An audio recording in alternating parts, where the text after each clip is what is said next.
Have a ton of Gameboy cartridges lying around? Feeling anxious that they'll die one day? Afraid your decades-old hardware will eventually degrade to nothingness? Just like all of us?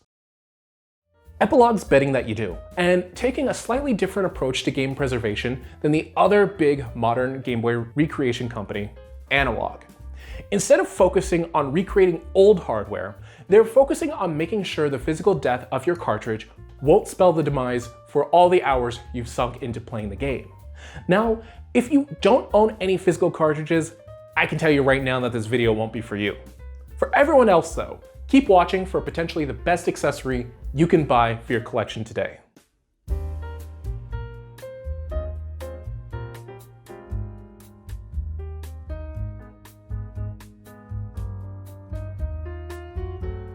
Now, I'll say this up front. Original hardware in working condition is fairly easy to get these days.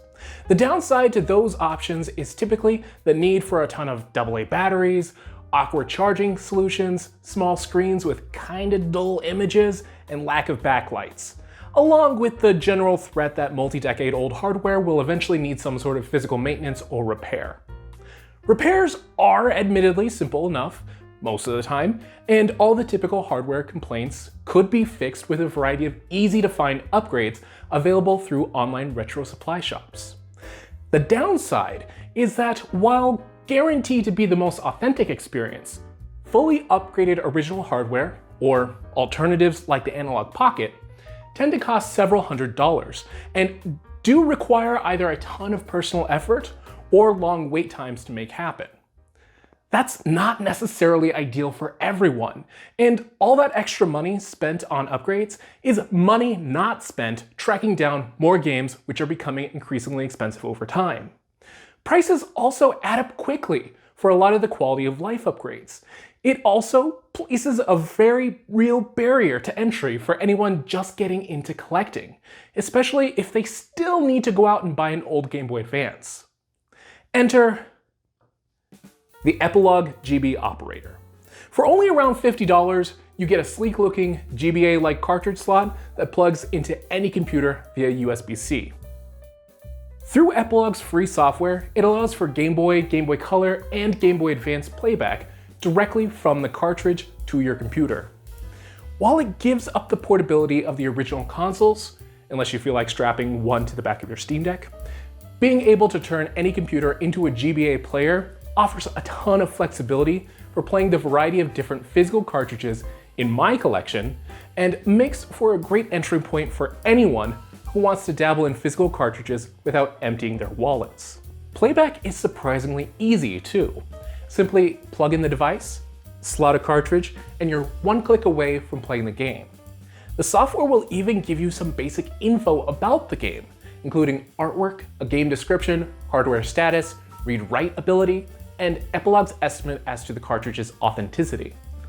I'm honestly not quite sure of all the criteria used to determine a counterfeit cart, but Epilogue claims that it can flag any dubious carts you happen to insert. That might actually be kinda helpful for anyone like me who's spent a ton of time on eBay trying to avoid reproduction cards. If you've, for example, just spent $100 on a copy of Pokemon Fire Red and it gets flagged as a reproduction, which typically sells for like 15 bucks, that might be a good opportunity to get a refund just to be safe and maybe try buying from a different seller. As someone who doesn't own any reproduction cards, I can't really validate any of this, so if you happen to want one of these just for the authentication purposes, maybe take it with a grain of salt and do some additional research beforehand.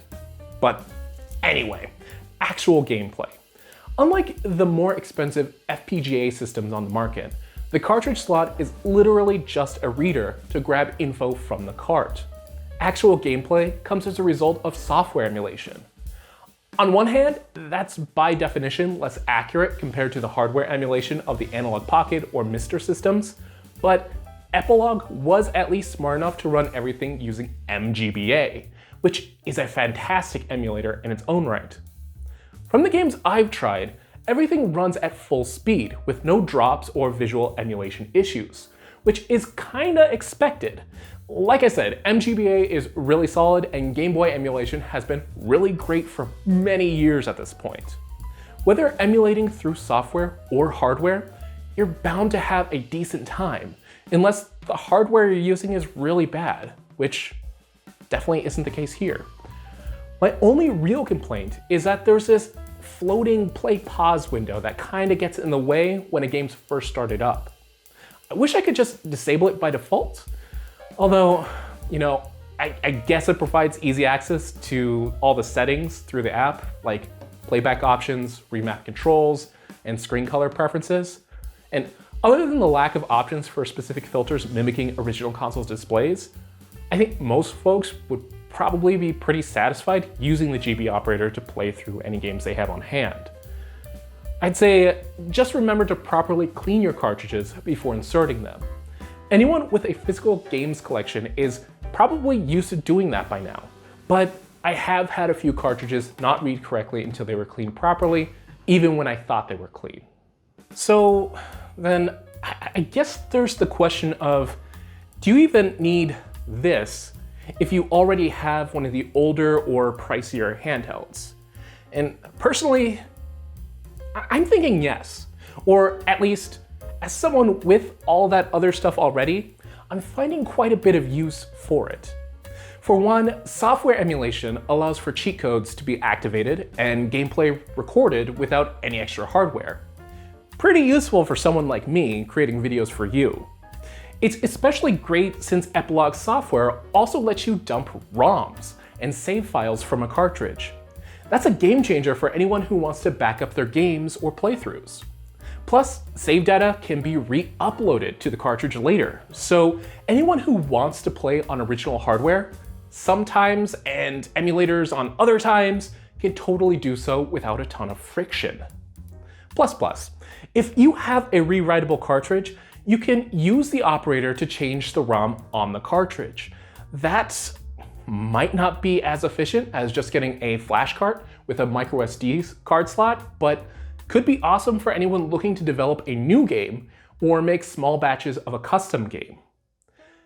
Given the ease of use and cheap price, it's kinda a no-brainer for anyone wanting to preserve their collection, or just get a bunch of GBA ROMs. So, are there any downsides? Well, a couple. Like I said before, cleaning cartridges is pretty much a necessity to make sure they'll work over time. Again, not surprising for anyone dealing in physical hardware, but I did find at least one case where a cartridge that was readable by my Analog Pocket and Super Game Boy wasn't getting read by the GB operator due to supposedly dirty pins, even after cleaning.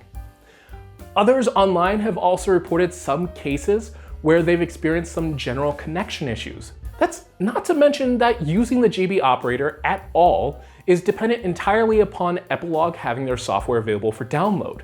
If Epilogue stops offering their software, this hardware becomes useless as more than a nice looking cartridge stand, unless someone develops a third-party solution. But both the connection issues and software availability are currently pretty small, kinda hypothetical issues. In general, I found the operator to be exceptionally useful for both playing back and backing up my games. And for only $50, even if I have plenty of other potentially more convenient ways to play physical cartridges, I've yet to come across something that's as great a value and simple to use for backing up Game Boy games. Those are my thoughts though. Could you use something like the GB operator in your collection? Are there other cheap backup methods you might recommend to folks instead? Let me know down in the comments. For anyone interested, I'll also leave a link to the GB operator in the video description. And of course, if you found this video interesting or informative, go ahead and click that like button to show your support, then get subscribed for more video game tech in the future. We have some really neat videos on the PS Vita and Windows on ARM coming up, so make sure you don't miss it. That's all for this video though. Until next time, catch you later.